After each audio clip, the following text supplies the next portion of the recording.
Google Container Engine. This one is going to be good times, my friends, because Container Engine is awesome.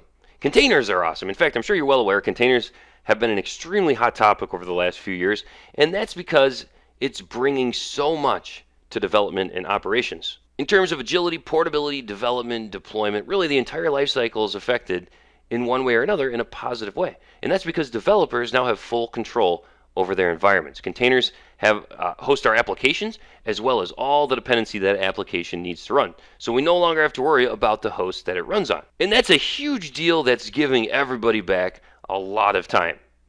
For example, what happens without containers? You have one environment that your application lives on. You do a deployment, what do you need to do? You need to coordinate it with your operations teams because they're responsible for the host. You're responsible for the application. And now those worlds are colliding. And that's where things can get ugly really quickly. So containers are breaking down barriers, bringing development and operations together because now they can work together rather than against each other. And that's just one of the many benefits containers are bringing to the table. In fact, one more awesome benefit here, and then we need to get on to Container Engine because I could talk about containers forever. They're awesome. And in fact, if you are new to this container stuff, check out this micro nugget I did a while back that defines what Docker is and goes over many of the benefits that containers bring to us.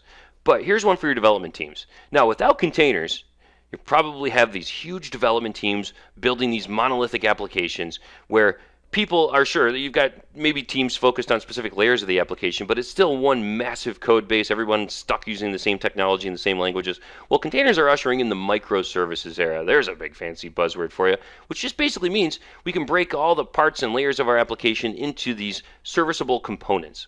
And now we can stick small focused development teams on their service, and inside of their world, they can use whatever language and technology stack they want to build their piece of the puzzle. So it's really revolutionizing the whole process, from development to deployment to continuous integration and delivery to our teams themselves. So it goes back to that old saying, work smarter, not harder. That's containers in a nutshell right there. All right, back down to Container Engine. We're going to kick this nugget off with a quick overview of Kubernetes and Container Engine. Then I want to get into the resources, show you all the objects you'll be working with inside of your cluster. Things like pods and replication controllers, services, labels, containers themselves, all that stuff. Then we'll get familiar with the tools that we'll be using to interact with Container Engine, namely kubectl as well as gcloud container. And then, if that wasn't enough, I want to give you a demo because I think it's important to see this stuff in action.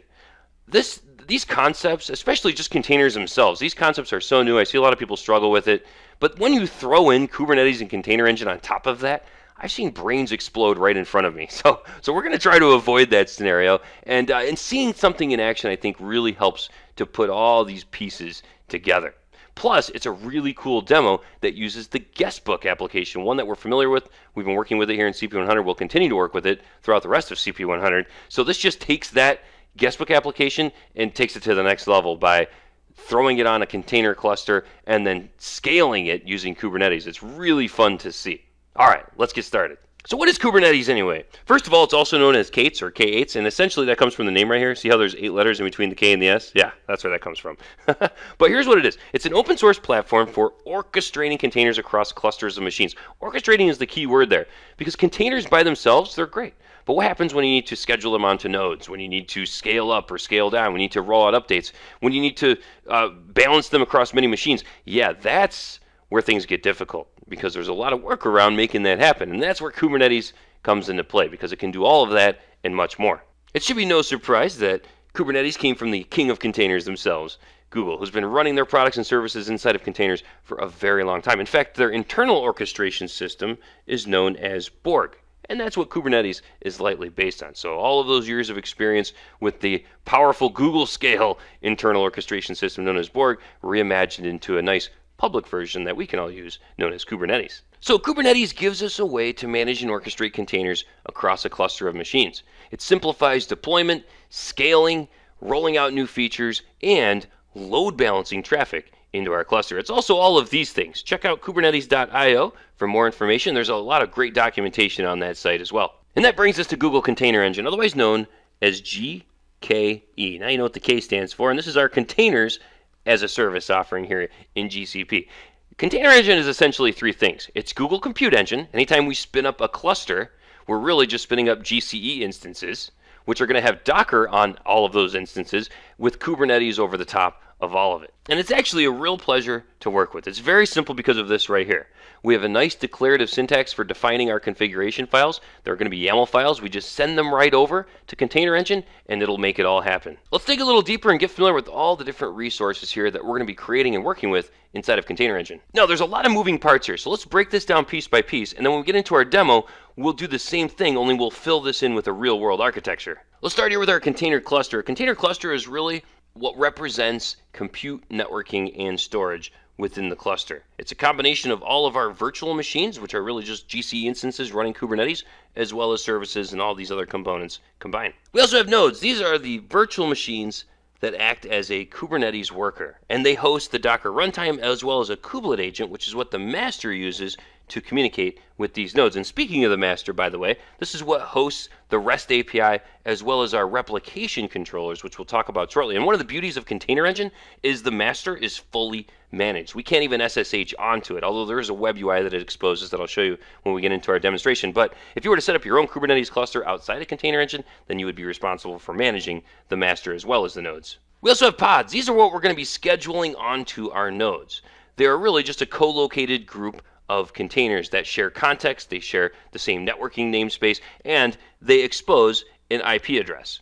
So think of it as a logical host inside of the node, which is the physical host. And another thing to note about pods, a very important concept, is that they are ephemeral, meaning they're not durable units at all. They can go away at any time. They can get destroyed, they can get deleted, but that's fine because we can just spin up more pods when we need them. Or I should say the replication controller will spin up more pods when it needs to. We also have labels, which are user-defined key value pairs that we can attach to resources, such as pods. And this will give us a way to organize our pods, but more importantly, give other objects like replication controllers and services a way to target those pods through what are known as selectors. So for example, let's say we've got some pods out there that host our web server, our front end.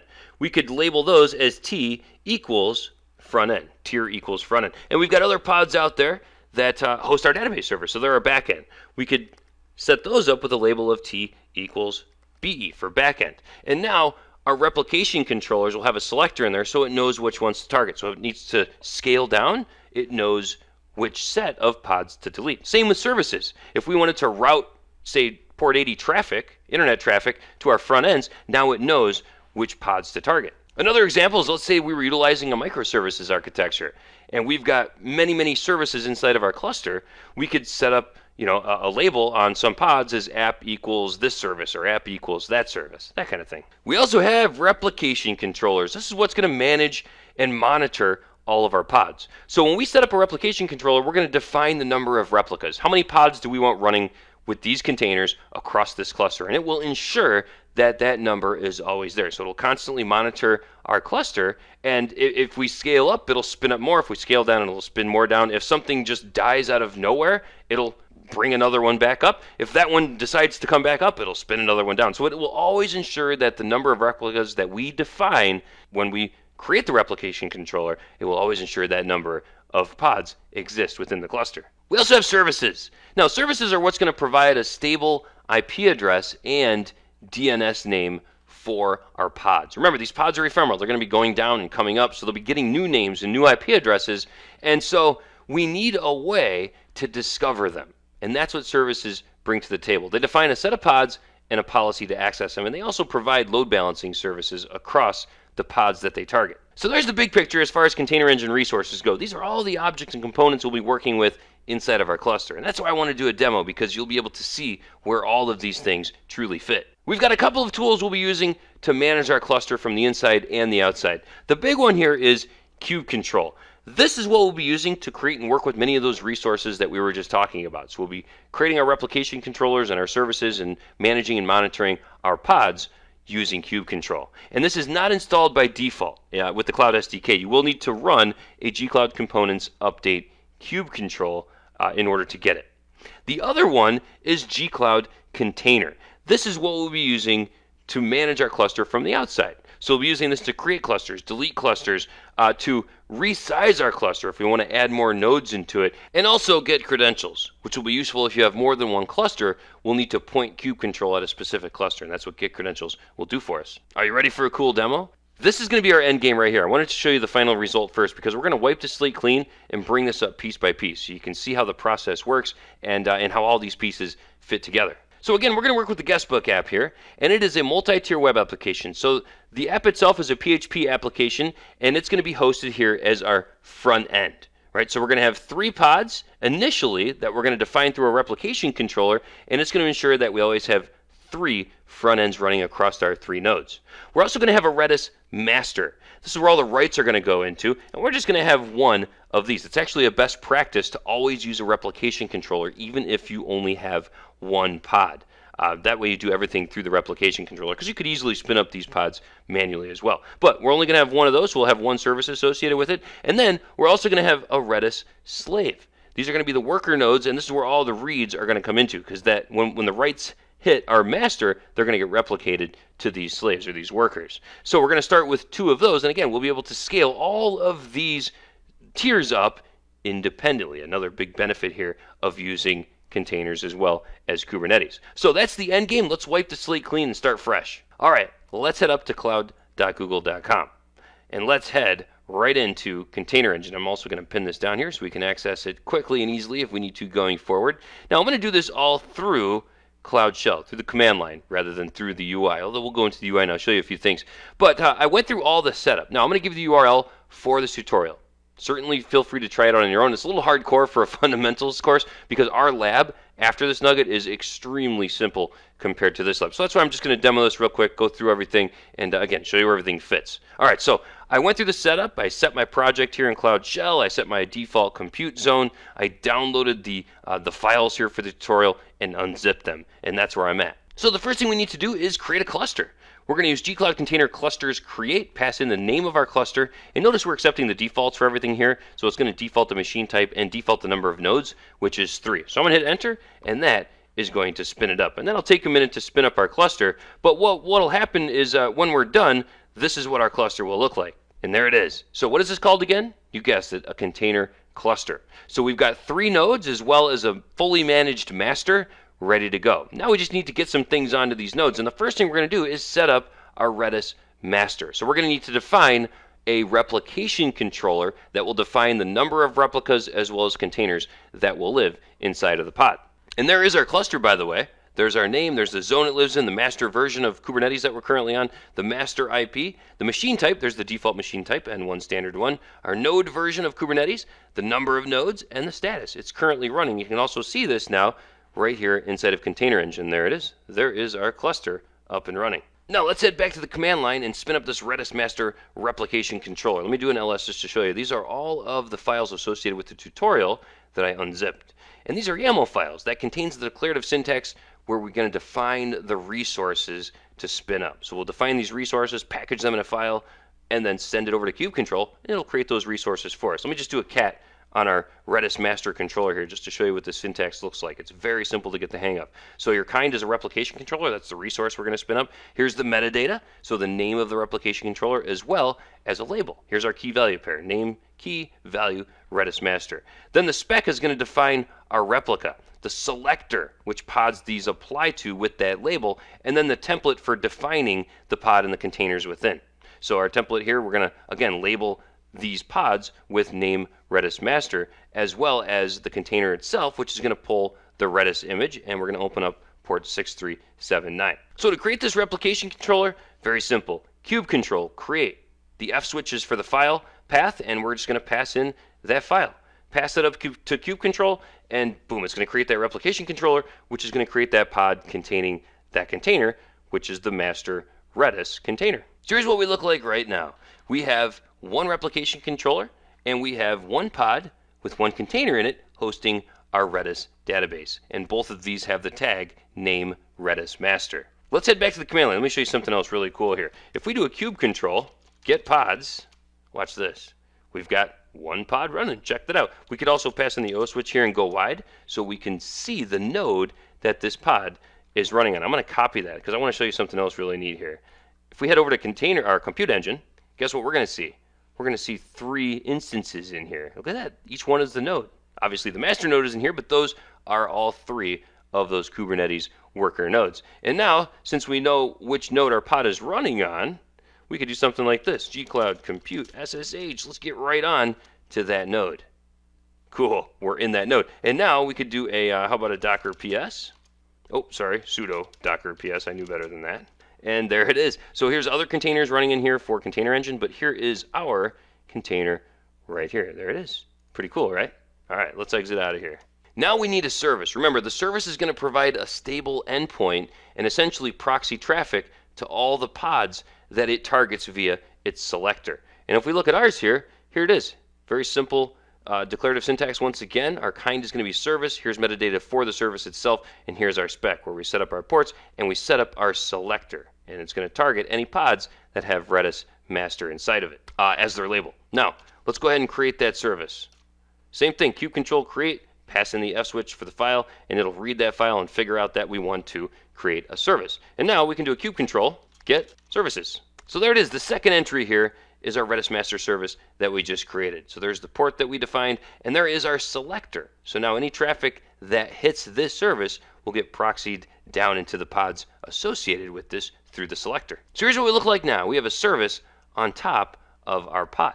So again, all the traffic will flow through that service and hit, in this case, just that single pod. This will become a lot more apparent when we get our front end up and we set a load balancer up, and traffic will flow through that and get load balanced across all of our front end pods. All right, next we're going to set up our Redis slave replication controller and service. So first, let me just cat that out here just to show you what it looks like. Pretty much the same thing, except notice our replicas here for our Redis slaves are 2. And also notice that we're pulling the image here for the Redis slave. So let's go ahead and create this one by doing a kubectl create, use the F switch for file, and we'll pass in that file, and that's going to spin up that replication controller, which will spin up those pods across 2 nodes. If we do a kubectl get pods, we should now see that we have 3 pods, 1 for our master, 2 for our slaves. Again, we could pass in the O switch here and get the wide format, and that'll show us the actual nodes that they're running on. So now we've got 2 pods running on our first node and 1 pod running on our second node. Let's also create the service for our slave pods. There we go. Here's what we look like now.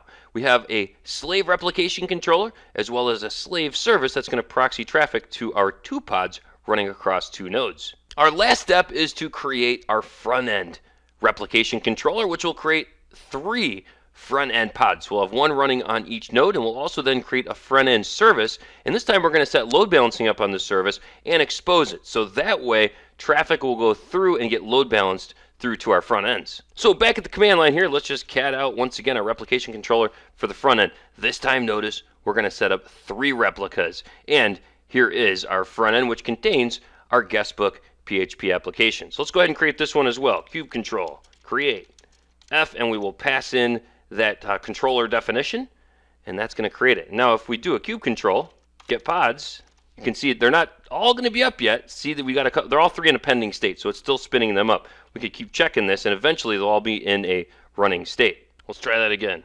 All right, now they're all in a running state. Now let's also create the service here. So let's just cat out the service here, frontend-service.yaml, and here it is. Notice that we are exposing it on port 80, and the type here is load balancer. So all that traffic is going to flow through this service and get load balanced across our front ends. So let's go ahead and create this service as well here.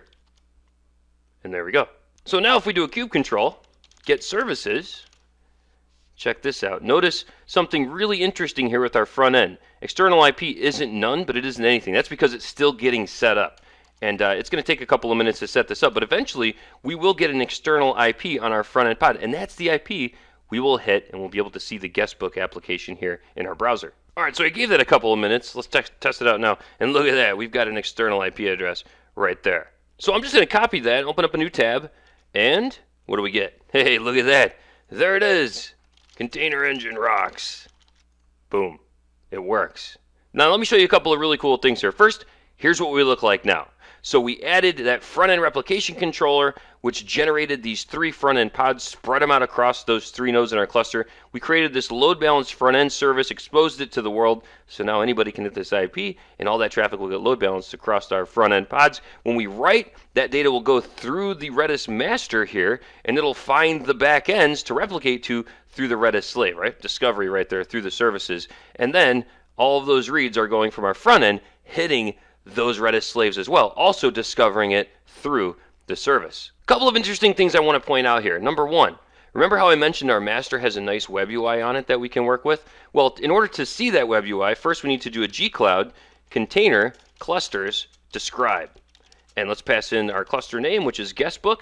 And what this is going to do is down in here somewhere, you're going to see this password. We're going to need that right there because that's how we're going to log into this web UI. And another thing we're going to do is a kube control cluster info. And this is going to give us all of our endpoints that we can hit. So here's our kube UI. Let's hit this right here. Fire up a new tab here. We'll paste that in there. And then let's go get our password up here as well. Username admin. Crazy looking password. And of course we're going to get this, but let's go ahead and hit advanced here. And let's just go ahead and proceed to it. And username admin, password, login. This is our kube UI. Here it is. Look at that. So we can actually see the load happening across all of our nodes. Pretty cool. And you got some views in here so you can see all the different components. You can dig into the details there. But this is just awesome that we can see this. Now, let's say that our cluster is getting hammered. You know, it's the middle of the day, our application got really busy, and 3 nodes for our front end and even 2 nodes for our back end. Let's say it's just not going to cut it. We need to scale up. How do we do it? This is where the handy dandy command kube control scale comes into play. And let's say that we wanted that replication controller to have 5 replicas rather than 3. We can pass in the replica switch here equals 5 for the replication controller front end. We hit enter and boom, we changed it. Now if we do a kube control, get pods, watch this. Look at that, now we have 5 front ends rather than 3. Can you believe how ridiculously easy that was to scale up that part of our application? Yeah, now you can really start to see the power of Container Engine and Kubernetes on top of Docker containers. Awesome stuff. And you know what, if we head over to the Kubernetes UI here, we can actually go into views, we can go into pods, and we can also see those 5 front end pods right here. Awesome stuff. Oh, and if we wanted to scale it back down, so you know, now it's towards the end of the day, it's not so busy, maybe we want to scale back down, we can just change our replicas here back to 2 or 3 or whatever, and it will then start killing off pods to get us back down to 2. And look at that, see how they're in terminating states for 3 of those pods and we still have 2 running? Yeah, pretty cool, huh? All right. Oh, and if you wanted to resize your cluster to add more nodes into it or to reduce the number of nodes, that's as simple as using the gcloud utility, gcloud container clusters resize. And you can add or subtract nodes from your cluster. So hopefully that gives you a good idea of what Container Engine is all about. Just remember, it's Compute Engine instances with Docker and Kubernetes on top of it all. So we have a nice, easy way to orchestrate and manage our containers. I hope this has been informative for you, and I'd like to thank you for viewing.